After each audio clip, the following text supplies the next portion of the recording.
Salam Indonesia, salam Nusantara dari Sabang sampai Merauke, dari Miangas sampai Pulau Rote. Mantaplah iman kita, mantaplah kasih kita, mantaplah pengharapan kita tentunya dalam Yesus Kristus yang menjadi Tuhan dan Juru Selamat kita. Jangan katakan bahwa Yesus bukan Tuhan, jangan katakan pula bahwa Yesus bukan Juru Selamat. Dia adalah Tuhan, dia adalah Juru Selamat. Dan kita tahu bahwa di luar sana ada banyak orang yang mengatakan Yesus bukan Tuhan, Yesus bukan Juru Selamat. Dia hanya manusia, dia hanya utusan. Buktinya dia mati. Masa manusia mati disembah? Ya, tapi hanya di situ. Dia tidak mengatakan Yesus itu bangkit dan naik ke surga. Dia nggak pernah mengatakan itu.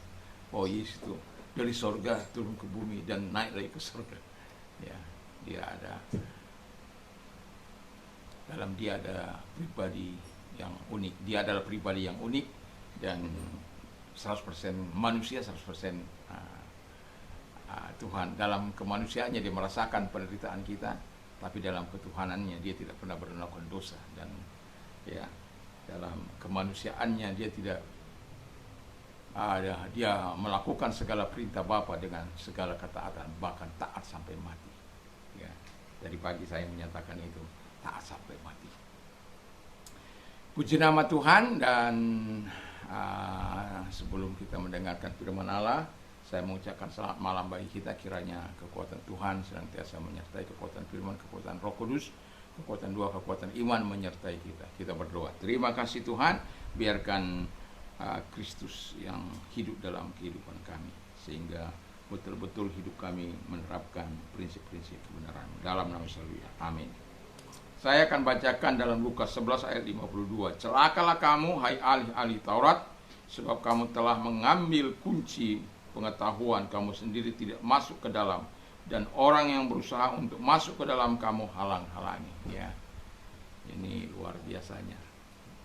Jadi temanya adalah kritik Yesus untuk orang Farisi. Mereka punya firman, mereka punya hikmat, mereka punya pengetahuan, tapi mereka tidak gunakan itu untuk membuat mereka bertumbuh dalam kebenaran-kebenaran firman. Justru dengan pengetahuan mereka itu, mereka ingin menyelamatkan orang, tapi kemudian menaruhnya beban-beban yang berat.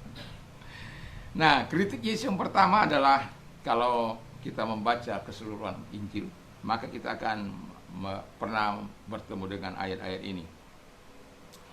Yang pertama, mencuci tangan mereka tetapi tidak mencuci hati mereka. Jadi orang makan itu harus cuci tangan.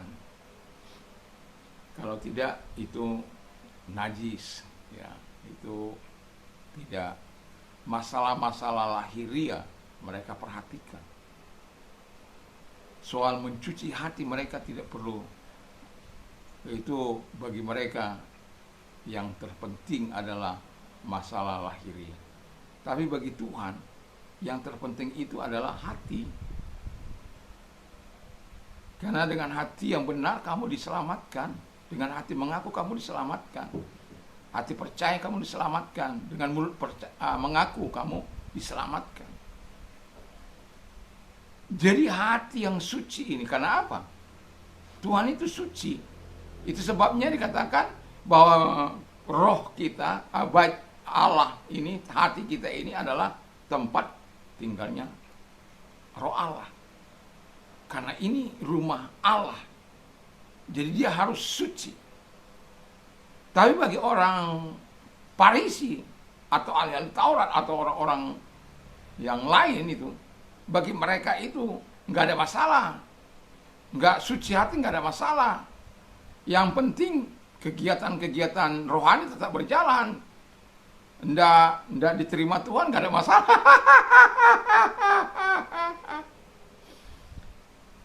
Tuhan menekankan bukan masalah lahiriah, tapi masalah hati. Yang kedua, kata firman Allah, membayar persepuluhan tapi melupakan keadilan. Ya. Itu, mereka seperti kepada orang berdosa itu kan. Kami membayar persepuluhan, melakukan ini dan itu. Tapi mereka tidak melakukan keadilan. Mereka justru melakukan ketidakadilan. Tapi mereka taat bayar perpuluhan. Mereka taat melakukan itu. Perpuluhan yang diajarkan oleh Tuhan itu, mereka taat melakukan itu. Tapi keadilan tunggu dulu. Sementara Tuhan mau, ya lakukan keadilan, ya lakukan juga apa yang menjadi hak Tuhan, lakukan. Apa yang menjadi hak negara, kita lakukan. Itu sebabnya kita tidak boleh membenci negara ini. Sekalipun itu orang-orang yang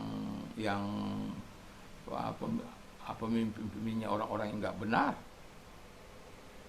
kita nggak boleh. Kita harus tetap doakan mereka supaya berjalan dalam konstitusi negara kita ini. Walaupun kadang-kala kita melihat tidak sesuai, ada banyak yang tidak sesuai dengan konstitusi negara ini. Tuhan kita seolah-olah tidak perlu tempat, ya.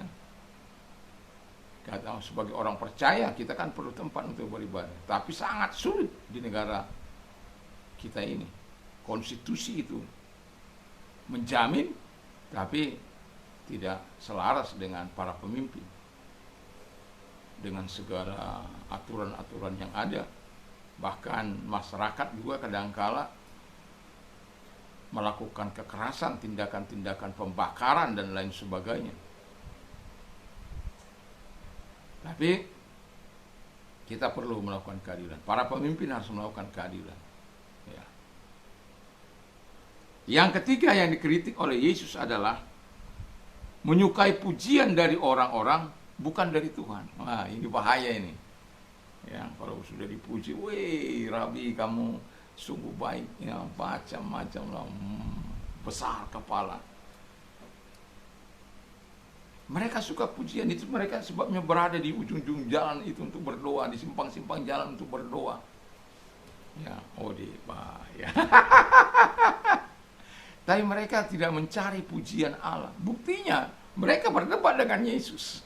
Sampai Yesus bilang, celaka kamu. Ya, memang celaka orang-orang seperti itu. Tahu kebenaran, tapi tidak melakukannya. Tahu kebenaran, tapi justru melakukan dosa. Tahu kebenaran, tapi justru melakukan ketidakadilan. Tahu kebenaran, tapi hidup dalam kamuflase. Tahu kebenaran, tapi hidup dalam kemunafikan. Tahu kebenaran, tapi lebih suka hal-hal dunia ini daripada pujian dari Tuhan. Kalau kita tahu kebenaran, hidup dalam kebenaran, kita menyukai pujian dari Tuhan. Kita pujian manusia itu akan bisa menjerat kita. Makanya Konghucu bilang begini, kalau pujian itu aku taruh di lubang sampah, tapi hinaan, cacian, makian aku taruh di kota emas. Kebalik itu. Bagi orang Parisi kebalik itu.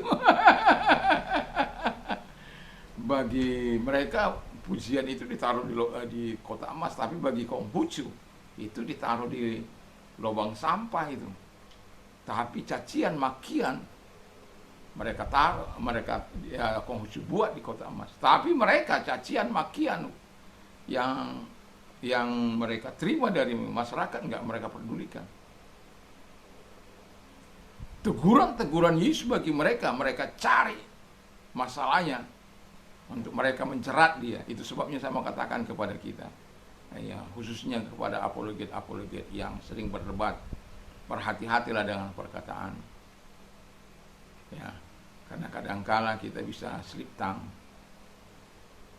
Ya, apalagi apologet-apologet kita kalau salah, seperti apa yang dilakukan oleh satu contoh, ya, saya bacakan. Lukas 11 ayat 53. Dan setelah Yesus berangkat dari tempat itu, ahli-ahli Taurat dan orang-orang Farisi terus-menerus mengintai dan membanjiri dia dengan rupa-rupa soal, ya. Jadi berhati-hati, rupa-rupa soal. Untuk itu mereka berusaha memancingnya supaya mereka dapat menangkapnya, ya. Supaya kalau udah salah kata, apalagi kamu nggak bisa ngelak itu, karena kan zaman canggih sekarang ini nggak bisa. Dengan supaya mereka dapat menangkapnya berdasarkan sesuatu yang diucapkannya. Jadi kalau kita sampai selip tang dalam perdebatan, padahal debat itu sebenarnya kan yang baik itu dua arah, supaya tahu mana yang baik, mana yang benar, masyarakat yang memilih. Tapi seringkali di Indonesia ini nggak jalan itu, dan itu sebabnya saya tidak mau berdebat. Ya, tidak. Kalau dialog saya sudah sering lakukan secara pribadi ke pribadi. Jadi kamu nyatakan kelebihan-kelebihanmu, saya nyatakan kelebihan saya. Saya nyatakan apa yang mereka pertanyakan dengan iman saya jawab. Dan saya juga mempertanyakan kepada mereka. Tapi saya bilang, apapun kita ngomong ini bukan untuk saling serang menyerang, tapi semoga membawa manfaat bagi kita bersama. Dan begitu. Jadi berhati-hati dengan perkataan, supaya jangan dibuat itu menjadi perangkap untuk menangkap engkau. Jadi mereka ini ya menyukai pujian, tetapi bukan pujian dari Tuhan. Yang keempat, membuat tuntutan agama yang sangat sukar dilakukan. Wow. Jadi kamu harus begini, harus begini. Mereka sendiri nggak lakukan. Nah tuh, not accent talking only. Ya, makanya mereka bilang, kamu cari apa, kamu setelah kamu menangkan, kamu taruh beban-beban yang berat bagi mereka. Sementara mereka sendiri nggak mau mikul. Karena mereka berkata, kami kan ini ahli, kami kan para rabi, kami yang membuat aturan, kalian yang menjalankan. Kok kami nggak perlu, karena kami sudah dekat dengan Tuhan. Ya. Dan yang terakhir, tidak menerima kebenaran Kristus. Itu sebabnya mereka disebut celaka lah kan.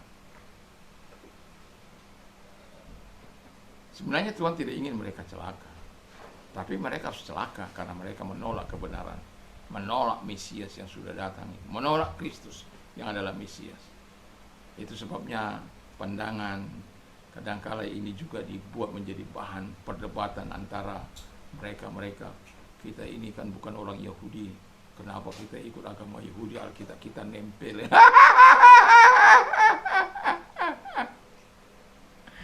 Aduh, macam-macam saja ya.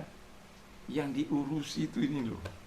Kenapa mereka nggak ngurusi Al-Quran mereka saja? Kenapa harus mengurusi yang tidak perlu diurusi? Kembangkan saja bagaimana menemukan metode-metode supaya orang-orang iman mereka semakin bertumbuh, pengajaran-pengajaran yang mereka lakukan, pengajaran-pengajaran yang betul-betul berdasarkan kepada fakta-fakta, sehingga umat dikuatkan. Ya. Seperti kita kan semua bisa membaca. Apa yang saya sampaikan bisa dicekkan itu. Dan itu sebabnya saya mau katakan kepada kita, mari ya, kritik ini bukan hanya untuk orang Yahudi, bagi kita juga, supaya kita melakukan yang terbaik. Tuhan Yesus memberkati kita, karena ini sudah habis, jadi saya singkat saja. Ya. Saya tidak tahu apakah ini masuk nantinya. Baterai sudah habis katanya. Mari kita berdoa. Puji Tuhan. Dalam nama Tuhan Yesus, kiranya Tuhan menolong kami untuk bertumbuh dalam kebenaran Tuhan. Kami tidak menolak Tuhan, tapi kami bertumbuh terus dalam kebenaran-kebenaran. Dan kami juga mau berdoa bagi orang sakit, dalam nama Yesus yang sakit kami perintahkan keluar, dan sakit mereka disembuhkan oleh Tuhan. Mereka yang mengalami sakit apa saja, Tuhan sembuhkan mereka dalam nama Tuhan Yesus. Biarlah pertolongan-Mu datang kepada mereka.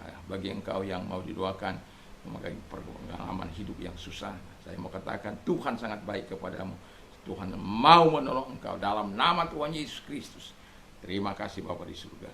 Kalau engkau orangnya, angkat kedua belah tangan, kita berdoa. Tuhan, lihat tangan-tangan yang kepada mereka berbuat berat, perlu pertolongan dari Tuhan. Jawab mereka, genggam tangan mereka, sehingga mereka tidak keluar daripada firman-Mu, tapi mereka melakukan kehendak-Mu, sehingga mereka dapat merasakan pertolongan Tuhan dalam hidup mereka. Terima kasih Bapa di surga, dalam nama Yesus kami bersyukur dan berdoa. Haleluya, amin. Tuhan Yesus memberkati kita. Mantap, mantap, mantap. selamat malam, dan jangan lupa untuk terus berdoa dan membaca firman Allah sebelum tidur. Tuhan Yesus memberkati. Amin.